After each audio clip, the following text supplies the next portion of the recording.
샬롬, 미사이다. 벌써 10번째 영상을 찍습니다. 네, 반갑습니다. 여러분, 한 주간도 평안하셨나요? 네, 오늘은 우리 분노에 대해서 한번 얘기를 좀 해보려고 해요. 분노. 여러분은 평소에 이 화가 나면 그 화를 어떻게 조절을 하시나요? 분노는 나쁜 걸까요? 분노는 무조건 참아야 하는 걸까요? 살다가 보면 참 짜증나는 일이 많이 있습니다. 이것 때문에 짜증나고, 저것 때문에 짜증나고, 사람 때문에 짜증나고, 일 때문에 짜증나고, 공부해야 되니까 짜증나고, 학원 가야 되니까 짜증나고, 학교 가야 되니까 짜증나고, 등등등 스트레스가 참 많이 일어나죠. 그렇다고 무조건 감사해야 돼 라고 말을 한다면, 그 말을 수용하지 못하는 사람이라면 오히려 더 그 말 자체가 분노를 유발할 수도 있습니다. 분노는 인간이 가진 고유의 감정 같습니다. 분노를 하지 않고 화를 내지 않는 사람은 세상에 단 한 명도 없습니다. 그래서 분노 자체를 무조건 나쁜 것이다 라고 이야기를 할 수는 없을 것 같아요.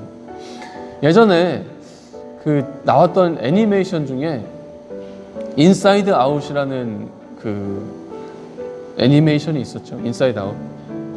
이 주인공 라일리라는 그 소녀의 내면에 5가지의 감정이 있었습니다.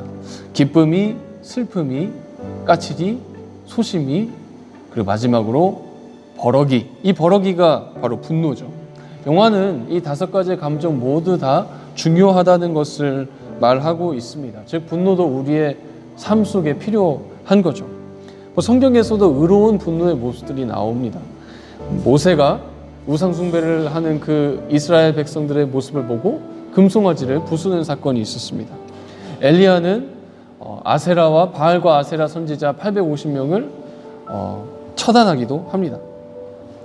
성경은 분노를 해도 된다, 분노를 하지 말아야 된다, 이렇게 이분법적으로 이야기하지 않습니다. 성경은 뭐라고 이야기를 하고 있을까요? 우리 에베소서 4장 26절을 함께 살펴보려고 합니다. 분을 내어도 죄를 짓지 말며 해가 지도록 분을 품지 말고. 마치 분을 내는 것이 죄라고 이야기를 하는 것처럼 느껴지는데요. 그러나 이 말은 분노를 하면 된다, 무조건 죄의 결과다라고 이야기를 하는 것이 아닙니다. 이 말은 분노를 하더라도 죄를 짓는 데까지 화를 내지 말라는 뜻입니다. 즉 과도하게 분노하지 말라라는 뜻입니다. 이러한 거예요. 매번 여러분이 친구랑 의견 충돌이 있다고, 다툼이 있다고 싸울 때마다 주먹 다짐을 하지는 않습니다. 화가 날 때 상대방을 향해서 저주의 말을 퍼붓지는 않습니다. 우리는 우리의 분노를 조절을 할 수 있다는 거예요. 바울도 분노를 할 때 절제하라고 이야기를 하고 있습니다. 그 이유는 이어지는 27절에 나와요. 마귀에게 틈을 주지 말라. 이 마귀가 분노라는 우리의 감정을 이용할 수 있기 때문입니다. 마음에 틈이 생기고 마음이 갈라집니다. 허점이 생깁니다. 화가 났을 때, 열이 받았을 때 판단력이 흐려집니다. 이성적인 생각이 어렵습니다. 생각보다는 행동이 먼저 나갑니다. 사탄은 우리의 분노를 도구로 이용을 해서 더 큰 문제를 일으키고 죄를 짓게 만듭니다. 하나님의 사랑의 모습과는 반대되는 삶의 모습을 살게 합니다. 그렇게 결국 이러한 모습들이 쌓이다 보면 점점 하나님과 멀어지게 되고 교회를 떠나게 만듭니다. 저도 그렇습니다. 저도 화가 참 많은 사람입니다. 제가 중학교 때 에피소드를 하나 이야기를 할게요. 그러나 유독 엄마의 잔소리가 참 듣기가 싫었습니다. 그래서 저도 모르게 엄마한테 잔소리를 듣다가 주먹으로 벽을 쳤어요. 근데 이 벽이 움푹 파이게 됐습니다. 저도 놀라고 엄마도 놀랐습니다. 그렇게까지 될 줄은 몰랐는데 벽이 파였습니다. 중학생 1, 2학년인데 무슨 힘이 있겠어요. 근데 벽이 파였습니다. 이게 절제하지 못한 분노의 무서움인 것 같습니다. 분노를 절제하는 것도 어쩌면 끊임없는 영적 싸움입니다. 마귀는 우리의 분노를 일으켜서 죄를 짓게 만들려고 하고, 우리는 어떻게든 분노를 조절하고 절제하려고 노력하는 것이죠. 이 둘의 싸움인 것이죠. 그런데 우리의 힘으로는 이 분노의 절제가 잘 되지 않을 때가 많이 있습니다.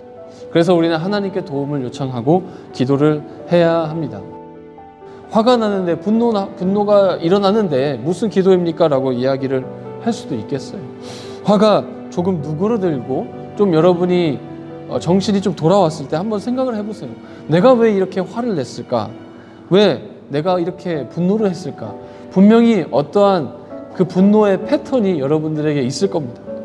내가 유독 예민하게 반응을 하고, 내가 유독 그 상황만 되면 화를 내는 부분들이 있을 겁니다. 평소에 참 행복하다가도 그것만 건드리면 미칠 듯이 화가 날 것 같고, 화를 참기가 어려운 그러한 상황들이 있을 겁니다. 그 상황들을 한번 생각을 해보세요. 그리고 그 상황들에 대해서 하나님께 기도해 보세요. 제 안에 이 뿌리들을 제거해 주세요. 한번 기도해 보면 좋겠습니다.